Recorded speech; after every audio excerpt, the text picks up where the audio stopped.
คุณพิธา you are representative of Young Voice of ASEAN. You are a member of the Parliament of Thailand.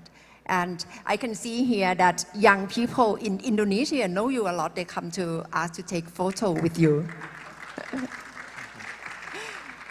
But for ASEAN, especially young people, probably ASEAN appear as old-fashioned club still. So what would you reckon as a young voice? What should be one or two simple steps of ASEAN to be, hey, for young people that ASEAN is finally okay for us?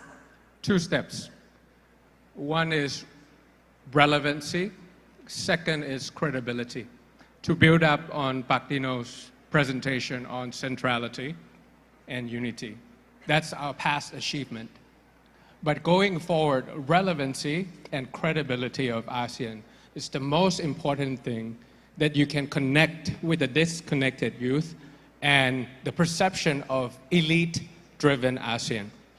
When I won the election, when I won the election back in 2023, 2023 was the year that a lot of ASEAN leaders started to become young. Lee Hsien Loong becomes Lawrence Wong, Duterte becomes Marcos, and things like that. So we became young in 2023. I was sitting in a room with a foreign policy advocate, Fuadi Pitsuwan, which is the son of the late section of ASEAN. I was asking him, what's the ASEAN quick wins?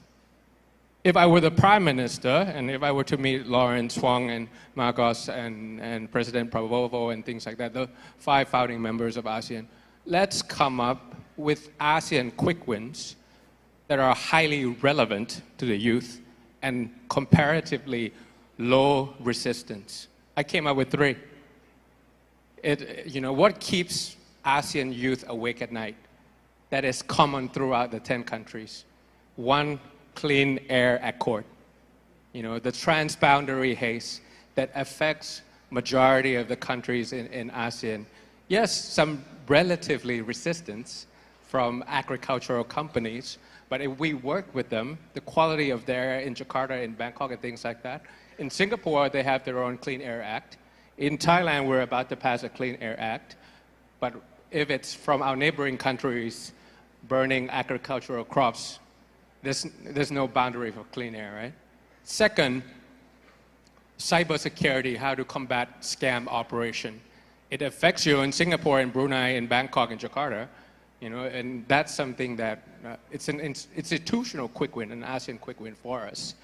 And third is task force on Coast Guard Maritime, something that we stick together in times of when the hedging space is shrinking, but the rising friction in maritime is happening in various countries. These are the quick wins that you turn communique into concrete actions, and then you become relevant again. Credibility, the second thing.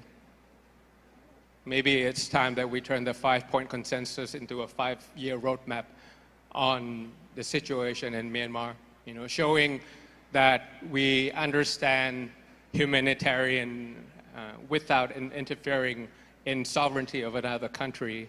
Time to reform the secretariat with the budget, with the mandate that is more than what it has been in the past. Because we want to be able to see ASEAN in the next 60 years as centrality, unity, relevancy, and credibility.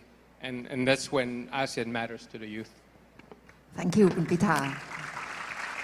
That's 5 points of relevancy of ASEAN to the youth.